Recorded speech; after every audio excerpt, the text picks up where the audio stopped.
spine and opens up the spaces between the ribs in terms of rotation, twisting action, and then some kind of inversion that helps more blood move into your brain. So watch how we're going to set up Marcy over here. So you get your mat centered, you get your chair here. You sit on the floor with your legs out in front of you in Dandasana. Now, each person's height in terms of trunk is going to be different, and of course the chairs are going to have slightly different heights in terms of the angle. So what you have to do is you have to find a place where the chair is going to hit you either just below the shoulder blade. So if you're not sure where it is, if you cross one hand over your body to the opposite shoulder and reach the other hand underneath, you do this a few times, you'll feel where the bottom edge, the inferior border, inferior meaning lower toward your feet, is of the scapula or the shoulder blade. You want that somewhere to the edge of the chair, if you can get there. Some people might slide a little bit further forward, purposely slide a little further forward, because you get the chair, I want it in the middle of my shoulder blade. It's only by experiment will you find out what feels the best. Now, if when you lean back against this, lean back against it, can you lean back in such a gross way that you lift the chair so that, yeah. If that happens, thank you so much, you're not being a very skilled practitioner. Can I have a belt? So just as a little extra tip, because you're here to get a lot of tips and a lot of different reasons. So if that happens,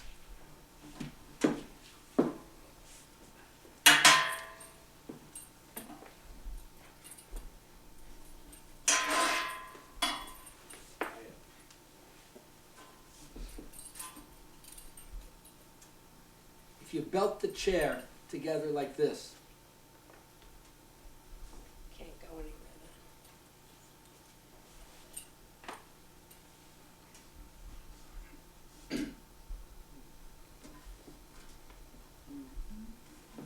so if the skill level is that bad, you can't, and not that she is, I'm just showing you, that the person doesn't understand yet how to leverage the chair correctly. then.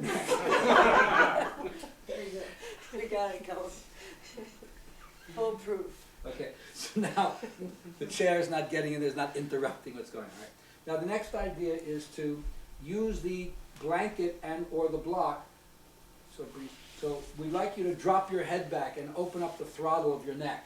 But we don't want you to do it too much where it's so uncomfortable. Oh yeah, we're practicing blanket folding tonight. Yeah, we want to get that on tape.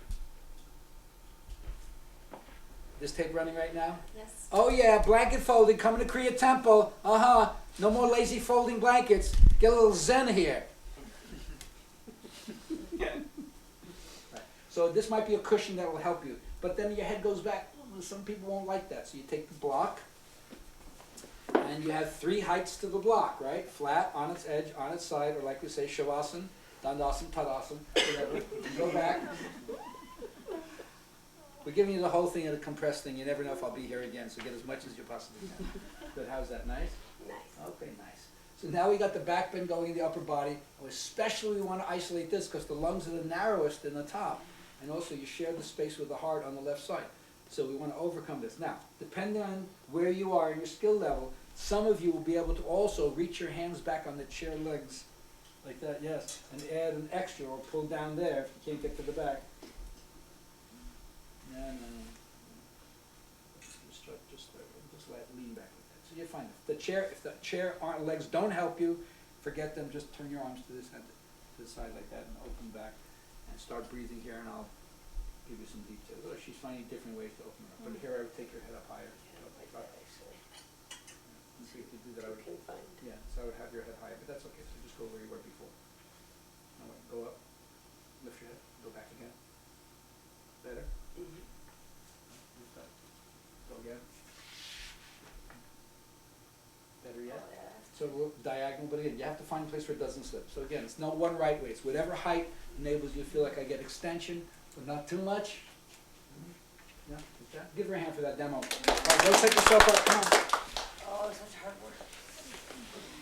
I think this is. Oh, my God. So where's your husband tonight? At work? Some work.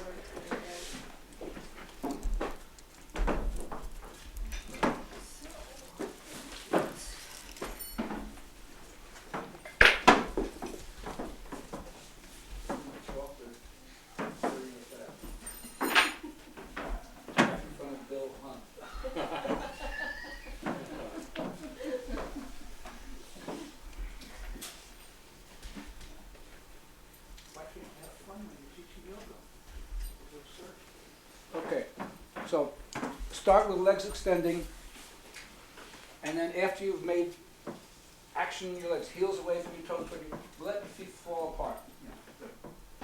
Close to where? Are you comfortable with any injury session?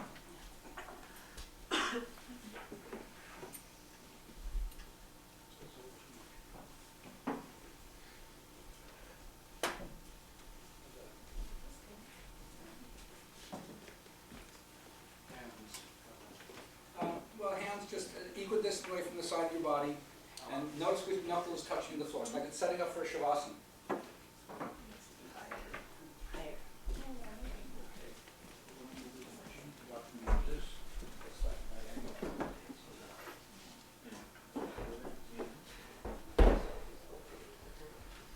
Alright, so soft, easy breathing. So, see, your head is back too far. So what I'm going to do is, no, you're fine, go over there. I'm just going to change the angle. Instead of being like this, I'm going to make the block like this angle. Alright, go back. You have to find the right angle where your head reinforces it and the blanket's not slipping. You know what? You don't even have the blanket on the edge of the chair, so you don't need that. Go back again. Tuck your chin a little bit.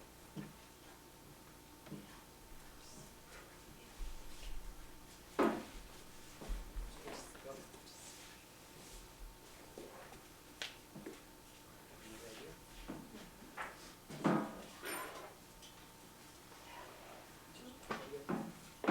Start again. Go. Now tuck your chin a bit. Got it.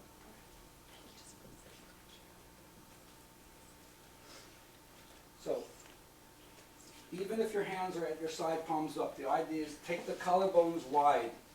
Make the collarbones wide. I don't care about students smiling in their face. If they have the collarbones are smiling, I know they're in a good place. As opposed to the collapse like this, but not great.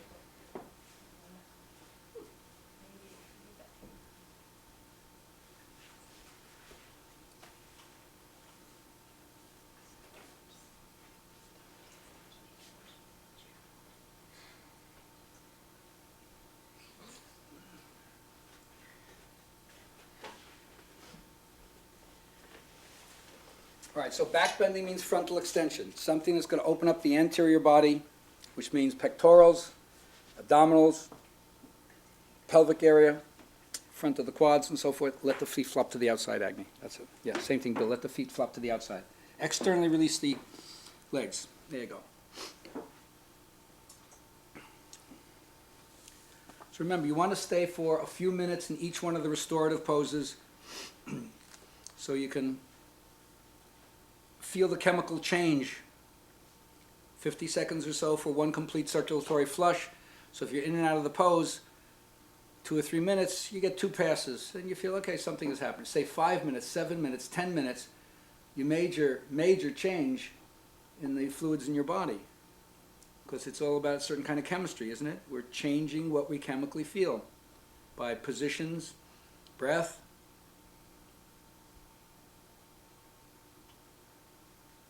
And eventually, we want to let the flow of perception take over the work of the muscles. It's consciousness that's doing all the changes.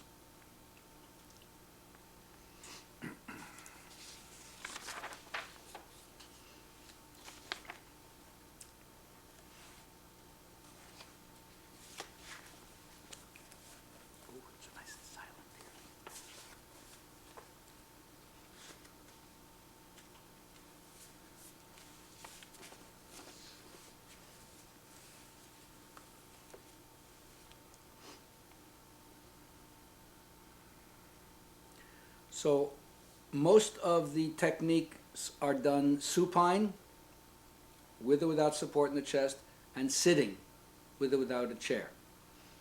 But sometimes you can also learn to do variations of the breath while you're in what we would call asanas. So this is a kind of dandasana variation.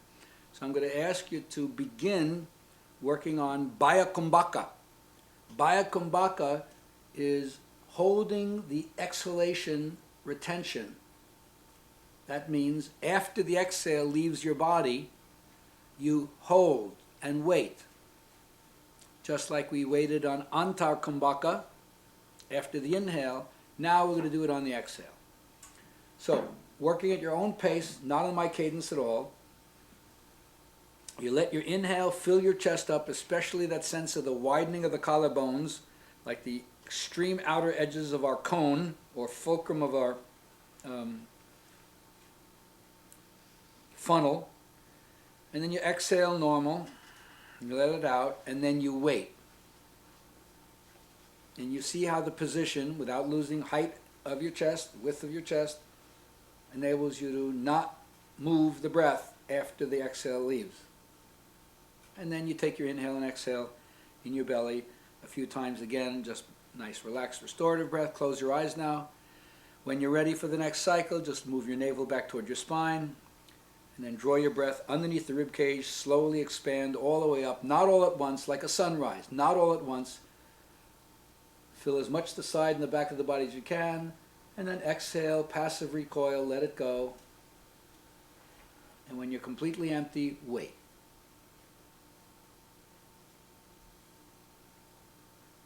And before you can't take it anymore, so you have to grasp the next breath, gently inhale and exhale at the stomach, and repeat that for the next minute or so.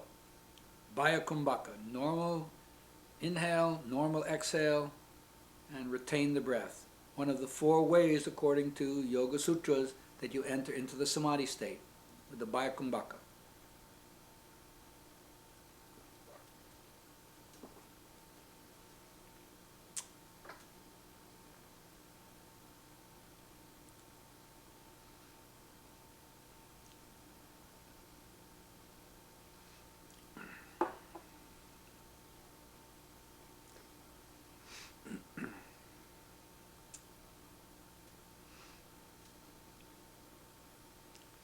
Now, you could do this in Sukhasana. You could do this sitting in a chair or in any of the other seated positions. You can do this standing.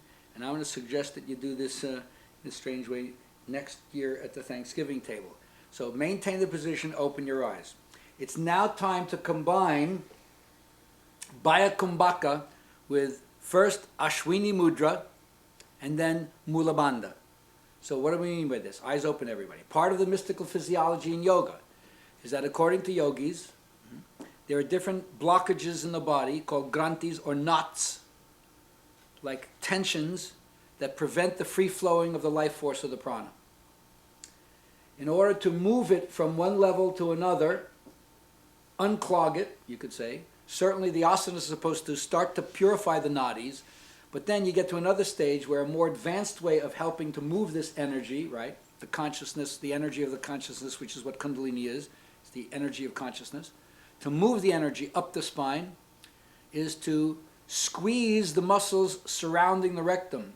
That's called Ashwini Mudra. Everybody does this every single day when you take a crap. Or if you have a cat or your dog and you watch them finish them doing their business, those little muscles around the rectum that just like squeeze a little bit to empty out completely, right? Is there anybody who doesn't know what I'm talking about? Yeah. Well now, while you're here, squeeze it and let it go. Squeeze it and let it go, like a little pulse, like you can close your fist and just around the rectum. And let it go. You understand that you all have control of it? So that's the beginning of Mula Bandha. So Ashwini Mudra, it's a seal. Now what is the difference between Ashwini Mudra and Mula Bandha? Well now, instead of just lightly squeezing the rectum muscles like you're just trying to get rid of the last remnants of your own defecation, right? Squeeze the whole pelvic floor and suck it up, and also add the lower abdominal area to be pulled in and up at the same time. That'll give you the feeling of Mula Bandha. Now can you distinguish between Ashwini Mudra, where you just give a little light pull up on the rectum and stop that, as opposed to the muscles not only of the rectum, but the pelvic floor, the whole perineum, the base of the pubis, and all the way the inner bottom abdominal area? Anybody not able to distinguish the two? Speak up. Oh, good. So what I'm going to recommend to you is the next time you're in Thanksgiving with people, right, and they're talking and you don't like what the subject is, start squeezing Ashwini Mudra while you're talking to them. And then in your mind you could be saying, I wonder what you'd be thinking if you knew that what I think about your conversation is I'm going to work my rectum muscles while you're talking. And I don't know, should I tell you?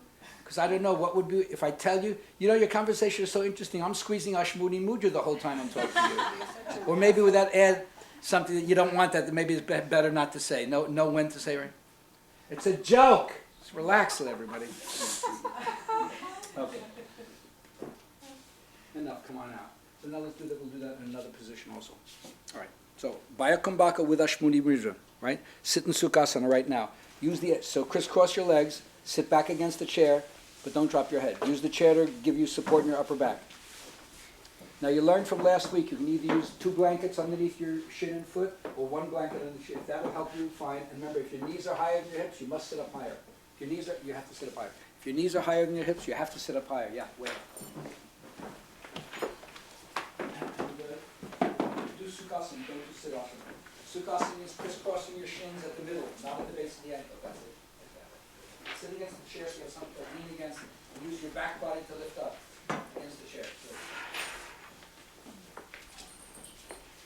So you can put your hands at the roots of your thighs, touch your thumb to the side of your index crease. Not on the nail, not at the tip, the side is like that. Right. And then drape your palms down at the root of your thigh. Like that. Push the mudra.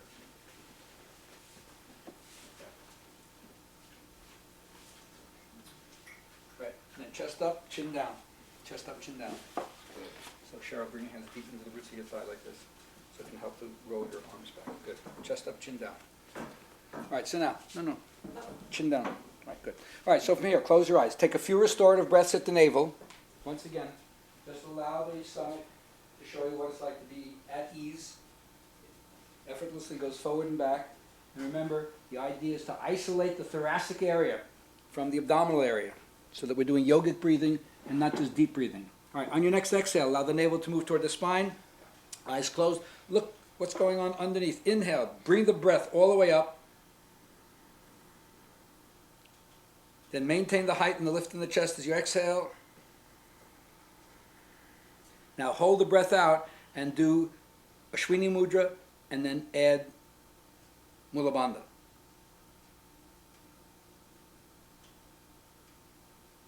Then let Ashwini Mudra and Mula Bandha go, and then let the exhale. Now inhale. Find out what happens to that first restorative inhale. On the next one, you may have to hold the Bayakumbhaka less, and also hold the Mula Bandha Ashwini Mudra less. Now actually Mula Bandha should incorporate Ashwini Mudra, so I won't even say Ashwini Mudra anymore. On your next exhale, allow your navel to move toward your spine. New cycle is going to begin. Inhale, do your deep opening vertically, horizontally, spiraling around the back of the body. Then exhale smoothly, silently, slowly, softly. And now hold the breath out and squeeze Mula Bandha. It's not uncommon to feel heat being generated right away. And before you're bursting, take your normal inhale and exhale at the belly.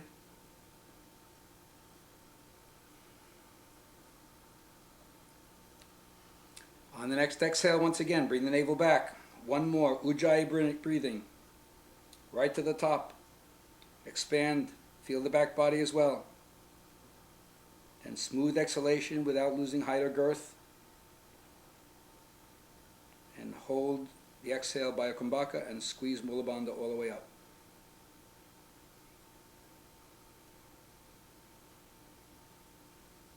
And then back to restorative breathing. And then raise your head up.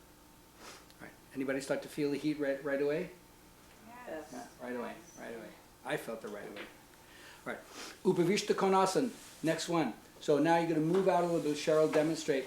You're going to turn your chair. You're going to move your mat out. You're going to face the chair.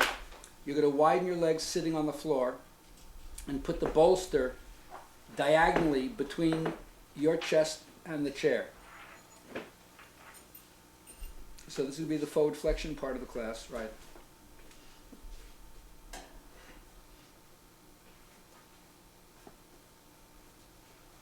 And so see how she used the height to make sure she had enough support for all of her chest? So So she needs something more for her head, whatever, like that. So you're gonna go into it, you reach for the chair, sides, seat, back, whatever you can. Keep your legs active. Now she has her head straight, so she build up extra height with the blankets, so her nose bridge could be free. But some of you may want to turn your head to one side or the other. Demonstrate that, please. Right. And then you do both sides of your neck, even though that creates asymmetry, but some of you like that. Got it? All right, give her a hand for that demo. Let's go. Do the same. Everybody go try. Drop the mic.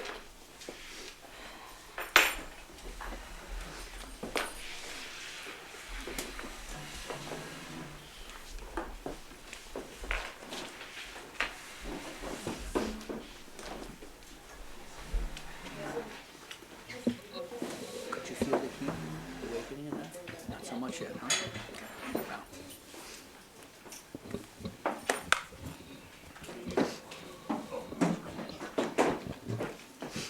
Once you're set up, no need to wait for anyone else. So, wide legs. Don't forget to use your hands to lift your buttock flesh up from bottom to top. And when you grip your legs to the floor, look for symmetry in the way both legs and feet are working. One image I like to use is look to see whether or not the inner and outer foot, ankle, calf, knee, and thigh are like a parallel train track. So that the center line from the middle of the quad, the middle of the kneecap, and the foot between the two ankles are in one straight line on the median plane.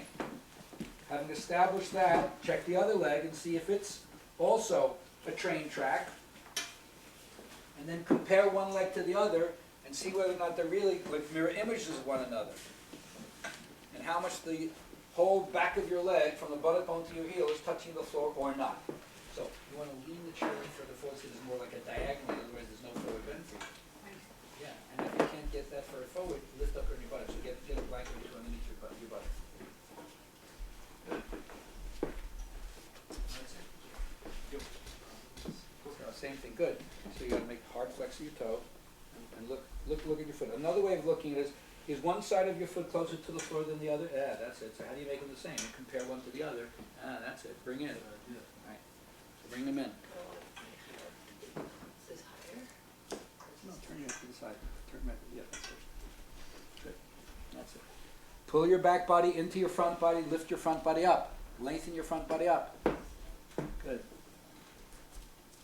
So in general, we've mentioned this in every single week, the extension poses tend to be more energizing, the forward bends or the flexion poses tend to be calming.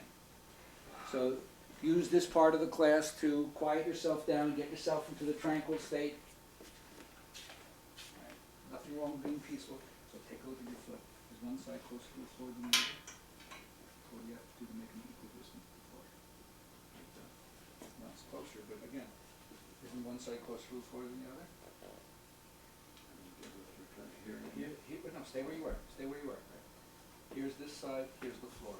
Here's this side, here's the floor. Which one is closer to the floor? Yeah, there you go. Now do that on the other side. And then compare one to the other. There you go, like that. Okay.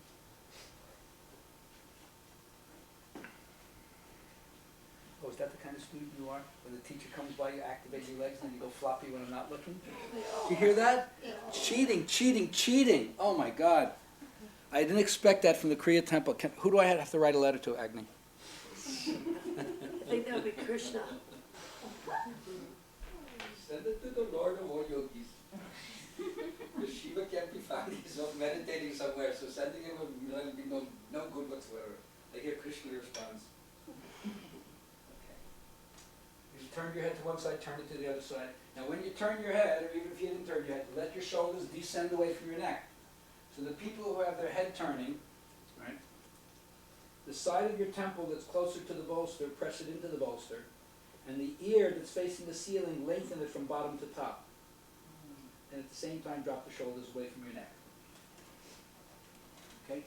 So once again, the side of your temple that's facing the bolster, press it into the bolster. The side of your face that has the ear facing the ceiling, from bottom to top, lengthen it up. And then drop your shoulders away from that. And let your feet turn to the outside. Now, hard to breathe into the front of your body, not impossible, but it's just being limited by the bolster. So again, the position is inviting you to breathe into the side and the back of the body, which is much more exposed, and therefore you get a chance to focus your attention, direct your attention, be the agent through which your will makes it happen. Move your prana into where your mind wants it to go.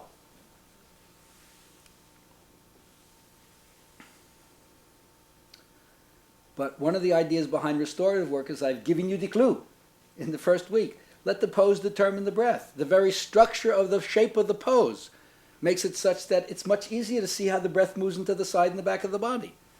So do that. All right? Up there. Now, I'm not telling you that you have to, but I'm just giving you the option.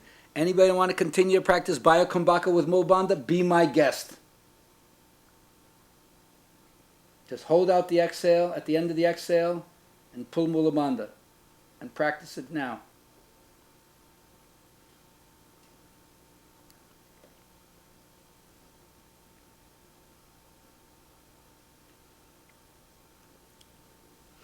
All right. Take long, slow, deep inhale, exhale. Break your reverie. Take an inhale to come out of the pose. Very nice. All right. Next, put your mat against the wall, but watch how this one setup is going to go, because then you're going to really have to change your shape of where you are in the room. Some of you probably can do this with a chair against the pillar, and for those of you who are going to end up with a chair not against the wall, we'll use sandbags to ground chair. In fact, everybody get a sandbag.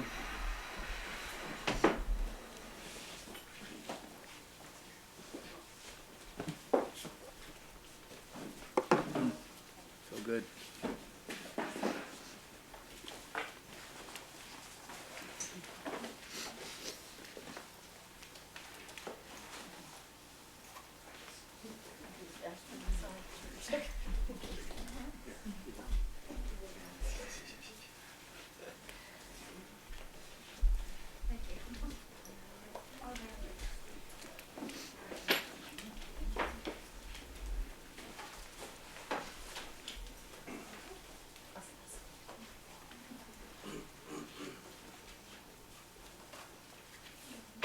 All right.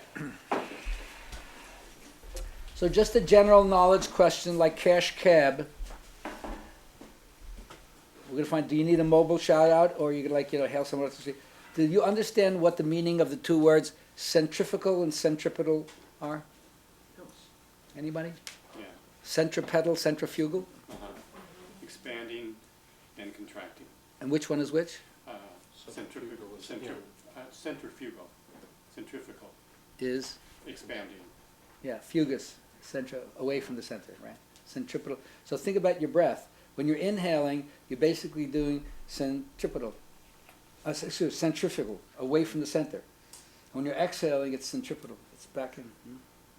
So just remember that now. All right. So now, the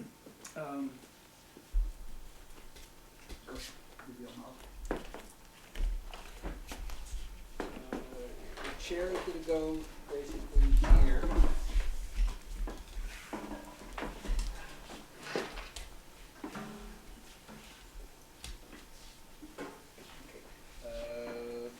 Lying your back with your head this way.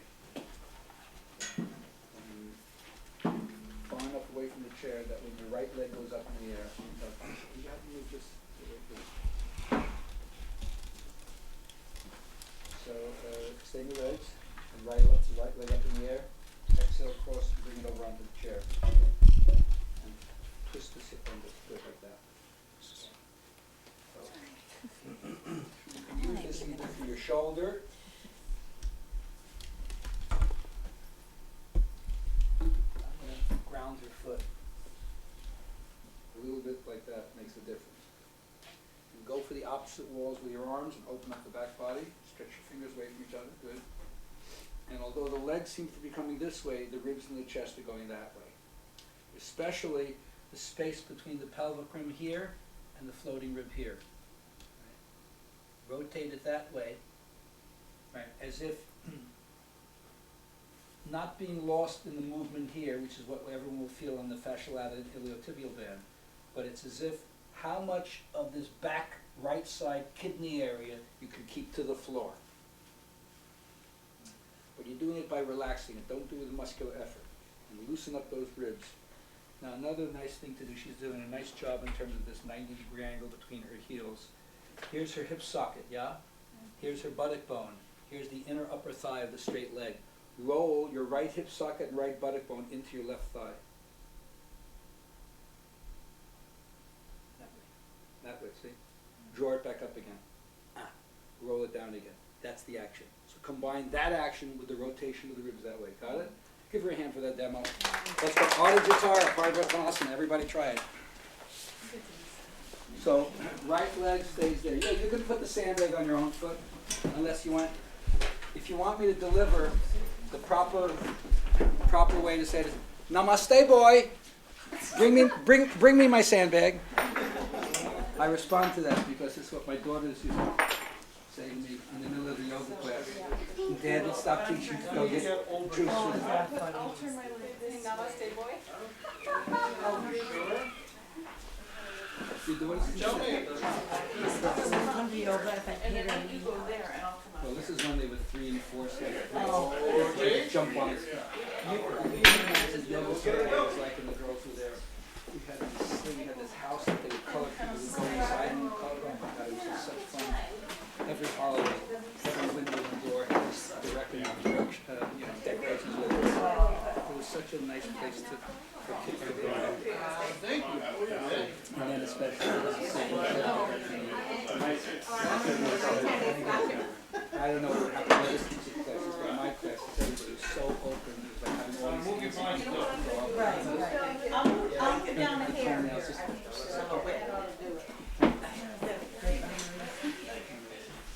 All right, once you're there, stretch those arms apart. The arms are not a pitiful appendage of the pose. Now, if your foot feels tough against the chair, add a blanket. Add a blanket. Yeah, and you definitely need another blanket underneath your head.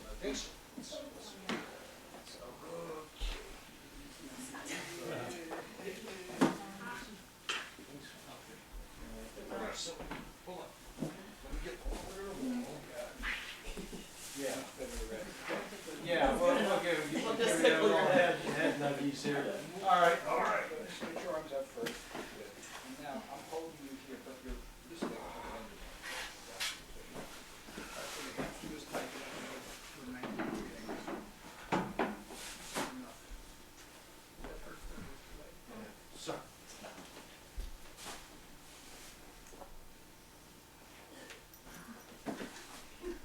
There. So, widen across the collars again. And now, make sure that the bottom hip, your left hip, is really tucked under, so the heels work at 90-degree angles to one another. The trunk has to move this way. There you go. Now, if your right arm, especially the underneath part of your arm, is so high off the floor, you'd be served by having a blanket there, then put a blanket between your shoulder socket and your right arm. But if it's grounded, that's fine. Now, you saw the demonstration that Gosha did. When you twist, find that space between the bottom of your right floating rib and your right pelvic rim. Roll that soft tissue to the right of the navel, to the right, as if you wanted to make the area by the back of your right kidney lumbar area as flat to the floor as possible. Then, isolate to the best of your ability. Fingers active means what? The outer right hip socket and right buttock bone rolling toward the inner left thigh. Exactly, just like that. Good. Can I put the weight on for you? Sure, I got it.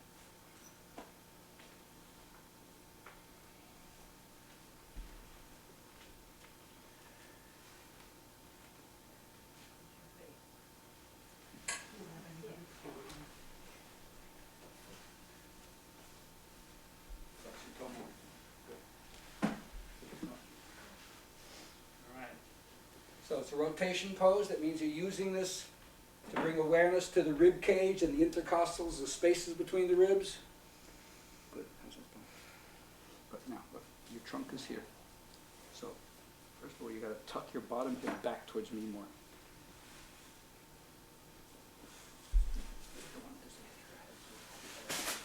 Okay, good. Now, straighten this leg out. Cheryl, just move your head for a second. Come on, now bring it back in space. There you go. There you go, good. Now stretch your arm out. All right. He's a yogi, stretch. Puff that chest. Puff the chest behind the shoulder blades. Puff it up. Lift it up. Good.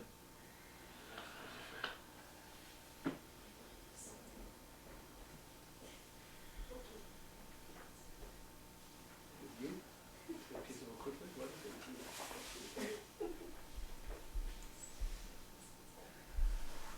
How are you? Good? Active oxygen? Good. Sorry.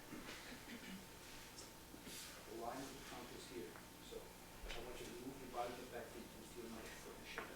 But not your chest, move the hip, lift the body. See, now the trunk is lined up.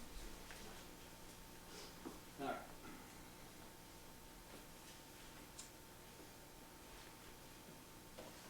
You might kind of bottom hip, tuck under the bottom hip. Oh, don't want that. Give it a second. This hip. No, the other way. That way, yeah. All right, good. Inhale, exhale. Slowly come on out, switch sides. Are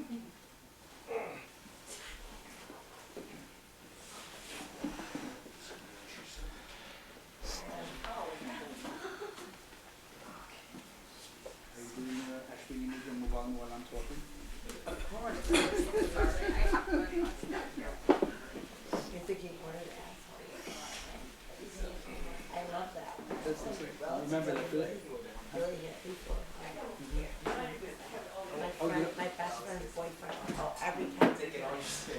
Yeah, it's so interesting. Gotta hold it. Oh, yeah. Exactly. He's the biggest asshole. Sure. Here's my sacred. No, you gotta move your trunk back this way. Yeah, see, there's the bottom. This is better, okay.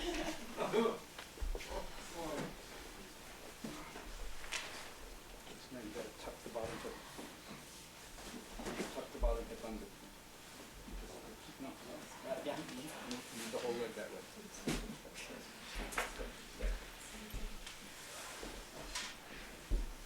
Good. It's the same thing, look. Your armpit is here, the trunk line should be here. So, move the bottom hip, your right hip back underneath towards me. Just see it back under.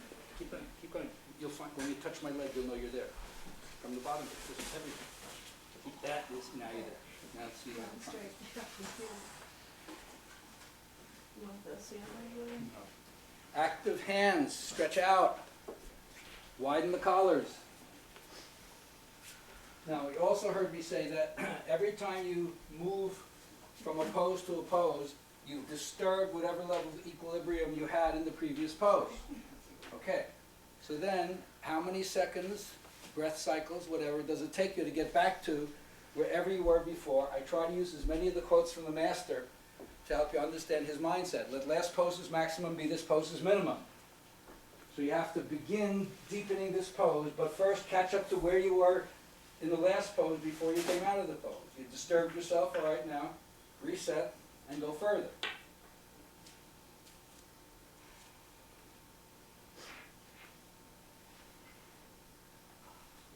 Find the space between floating rib and pelvic rim. On the exhale, rotate the area to the left of the navel, further to the left. Keep working on minimizing the height off the floor of the back left kidney lumbar area. And then rotate the outer left hip down away from the pelvic rim so the butt moves toward the inner upper right thigh.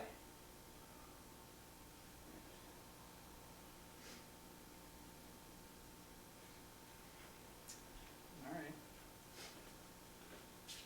Sufficiently happy with your rotation? Opened up good? C'est bon? All right.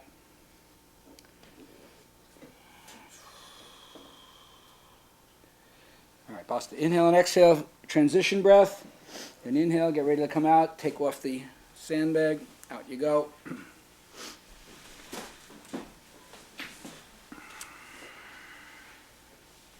Right. It's that time. We're getting this on the tape for blanket folding posterity.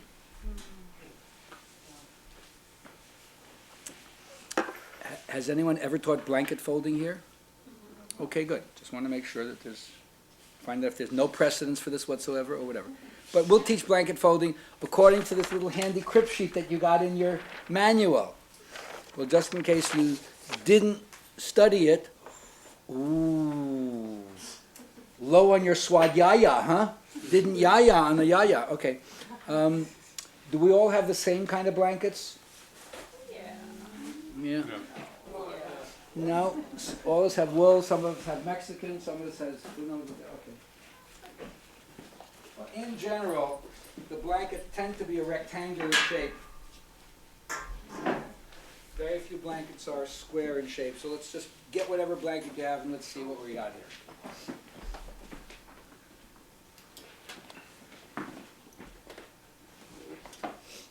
Not all blankets are the same. Not all people are the same.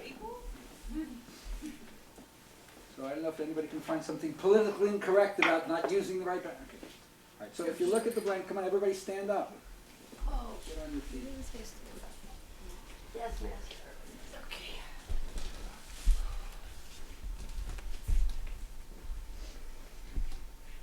All right, so you got to get your blanket in hand. This is where we're doing it together. Oh, you're like changing them now where I am? Want me to be the one? Fine.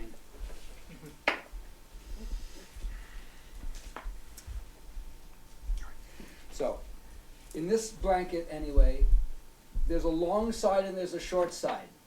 If you follow what I'm saying, and if your blanket is similar in some way, that's the short side, that's the long side. So watch me. So if I was my student, and I said, fold the blanket once widthwise, like Simon says, would that be folding it once widthwise, or would that be folding once lengthwise? Lengthwise. Oh, I didn't do it right. No. Sorry, teacher. So I'm going to fold it once widthwise, which will turn out to be A square. like that. Now, it still has one side longer than the other and one side shorter than the other. According to the way it looks to me, and I have a skewed view, could be viparyaya here coming up, I don't know. But that's the long side, that's the short side. So again, if I said, fold it widthwise one more time, would that be the way to fold it? No. No! Oh, this could be done for the kindergarten class. Yeah. So I have to fold it that way. And then if I do that, that's the way it looks. Get that? Yes. One more time. That's the short way, that's the long way. Things that happen once never happen again. But things that happen twice mostly happen the third time. So, if I said fold it widthwise one more time, would it be that way one more time? No. What a quick study around here. Fold it this way. Aha! Aha! This is what's called standard fold. Or also, as we say in the biz, WWW. You got it? Let me see. Hold up your blankets.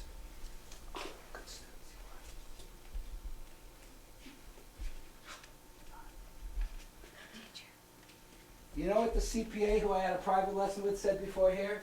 So she said to her classes, you're all starting with A's. Keep it that way. Okay, so we got our blanket. So from here, look, who folded this blanket?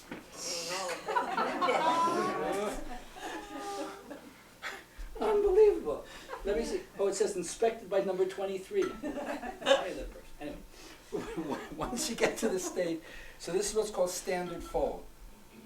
Now if I said to you, fold it one time lengthwise, there still is a length and width. Would that be folding it one time lengthwise? Yes. Yes, it would. So if you do that, that's called single fold. And if you did that with two blankets, one stacked on another, you'd have a mini bolster. However, if you open the blanket back to standard fold, and then I said, fold it in thirds lengthwise, that would be like this. And now it would become like a little tubular thing. So do that so you can see what that's like. Yes. No, that's widthwise, dear. That's next. No, he did fold in that accordion. Got it? Yeah, we're getting there. And then if you went back to standard fold, and you folded it in half widthwise, it would be like that. Or if I said, no, fold it in thirds widthwise, it would be like that. Yeah, got the idea? Like this. For people who can't see, I'm holding it up. Those are some of the basics. Next week, we will go into, just play along with me. When I say this, can you repeat it and go? We're going to go into accordion fold.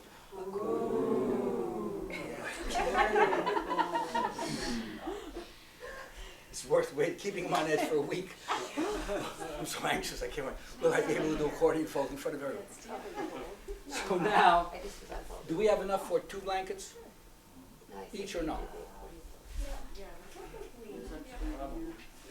Yes? Okay, so what I want you to do is I want you to fold 2 blankets into singular fold, which is WWWL, stack them on top of each other, and then you will either fold part of one blanket underneath like a pillow, which means like this, or if that's not enough for you, we'll put a block between the blankets and your head, and I want you to do, oh, I'm getting ahead of myself. I'm sorry. Cancel, undo, delete, undo. Go back to 2 blankets in standard fold. Okay. 2 blankets in standard fold, I'm sorry. I'm getting ahead of myself. So 2 blankets in standard fold, yeah. Now, of course, if you can match them up so they're both Mexican blankets, here's a woolen blanket here, or man-made, whatever this is, that would be better for sure. Here. Can I trade you? Oh, here you want. Thank you. You want to trade 2 Mexicans? Yes. Here's a Mexican blanket hanging here, waiting.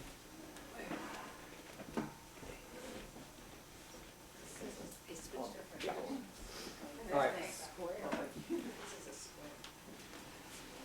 So now you're going to use your 2 blankets to do a little inversion.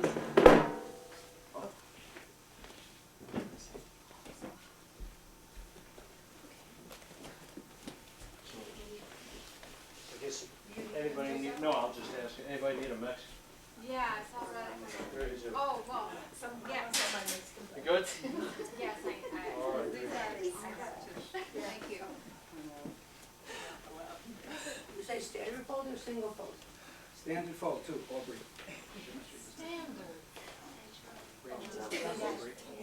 Sorry. So come on over here and watch Rachel. All right, so you're going to stack your 2 standard fold blankets on top of each other. The closed edge is aligned with the closed edge. And you're going to turn this whole thing around, face the wall here, bring that with you. I wouldn't say put it flush to it, depends.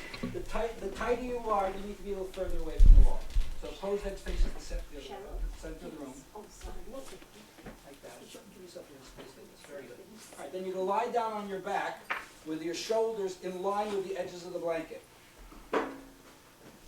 So we taught you in previous weeks, Viparithakrani with your buttock on the bolster, legs up the wall, easy to access. Last week we did a modified Setubandha, a bolster, a block under the hips, or a bolster in the hips and legs on the chair. All right, so this is now we're moving more towards the Sarvangasana or shoulder stand variation. But this makes it easier for people who either have too much body weight to flip their legs up and over, or they have neck and shoulder problems, so entering Sarvangasana classical way might be difficult for them or potentially injurious. So this is a much more controlled way of learning how to get inverted and keep some weight on your shoulders and skull, but none on your neck. So the skill level here is start by bending your knees, feet flat. Now, grab some mat with your hands so that when you press your feet and lift your hips, your hands have to pull the mat away from your neck. Like you're literally moving that way, so you can tuck your shoulders under, because otherwise the push of your feet rebounds your body that way. So you have to coordinate the push up with the tuck under. You everybody see that? She pulled on the mat that way, and that helped to move her shoulders. Now, once you're here, free the chin. So you can see this part is down, but her neck here is free. Yes, you feeling free? Yes, so sure, like tell your face. I'm sorry, did we all not comfort? If you're happy and you know it, clap your hands. All right, same thing. So your yoga, show it on your face. So now from here, lift your heels off the wall. See, now your tailbone goes high. I want to take you higher. In case you were an old Sly and the Family Stone.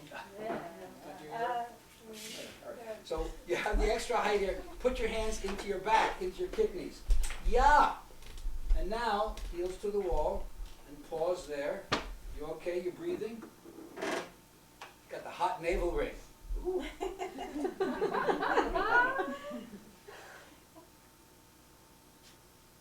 right. Now, one leg at a time. Extend the heel up the wall, and there. Good.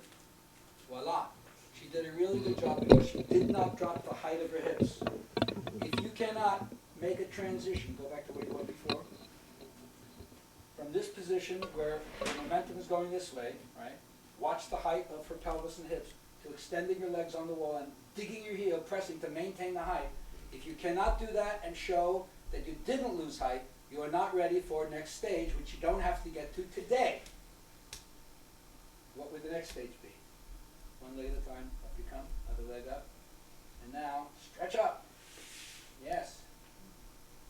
She's doing a really good job. How's that feel? You breathing? Okay. Active legs. Join your legs. All right. All right. Now, if you can't do that, it's perfectly okay to go back to where you are. Go back to where you are. So pause, good. Bend the knees, feet flat. Breathe, pause there. Heels off the wall.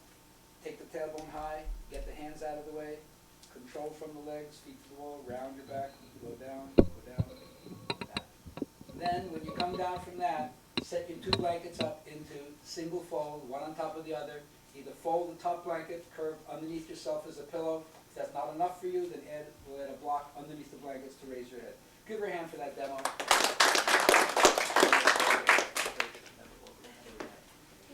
Okay, let's go. And you? Were you saying the second pose you just said? Or like It's like a single pose? setting up the shavasana. There's two single folds after that. Please set the bundle. Show the bundle. Maybe if I can handle it. As opposed to when we go again. Maybe. I just have to try it. Try again, right? Hold it a little longer. So close two blankets, a single fold. Closed edge of the blankets toward the center of the room. Fringe edge or open edge of the blankets away toward the wall. Then get close enough. Right? The looser you are, the closer you are. The tighter you are, the further away you have to be. But not so far that your legs won't give you support, my friend. You're too far. Now, I know you're tighter, but